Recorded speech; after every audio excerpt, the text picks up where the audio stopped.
Študenti masmediálnych štúdií v pondelok na Prešovskej univerzite predstavili projekt správy zo siete sociálnej. Netradičný výskum poukazuje na to, ako sociálne siete deformujú spôsoby, ktorými ľudia komunikujú a prijímajú informácie. Pri realizácii pomáhal aj náš moderátor spravodajstva Vlado Tomek či bývalá kolegyňa a moderátorka televízie Dana Strclová. Celý pondelok monitorovali svoje sociálne siete a podvečer za pomoci univerzitnej mediálky TV zostavili televízne správy.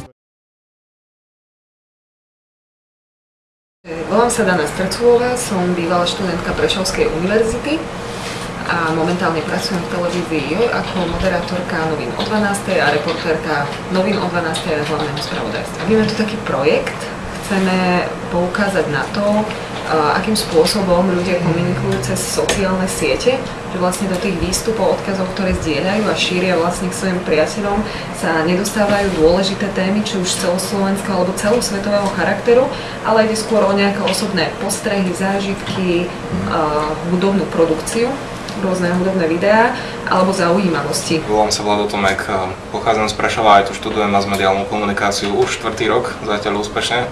No a čo mne, okrem toho, že tu študujem, tak aj sa mi podarilo to, že v tejto oblasti aj pracujem. Konkrétne robím spravodajstvo v Rádiu Prešov, no a spravodajstvo je to, čo ma baví, to, v čom som sa našiel. No a dnes aj je k tomu blízka tá téma, ktorej sa venujeme a takisto hľadáme nejaké spravodajské príspevky na Facebooku. Vlado konečne našiel, koľko má priateľov, takže Vlado. No je to tu, je to číslo 352. Get your motor running. Head out on the highway, looking for adventure, and whatever comes our way.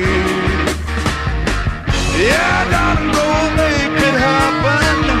Take the world in a loving embrace. Fire all of your guns and pumps and explode into space.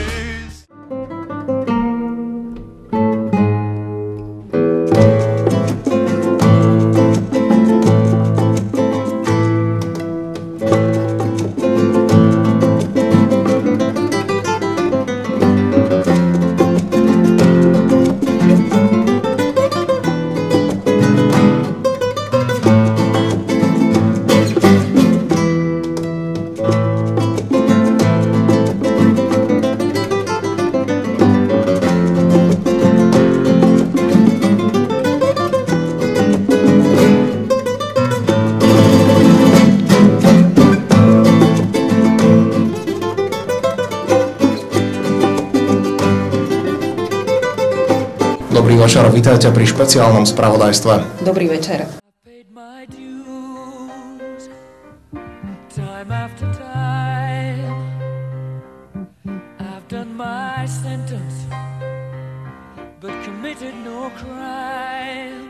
Z Prešova pre televíziu JOJ Vlado Jurek.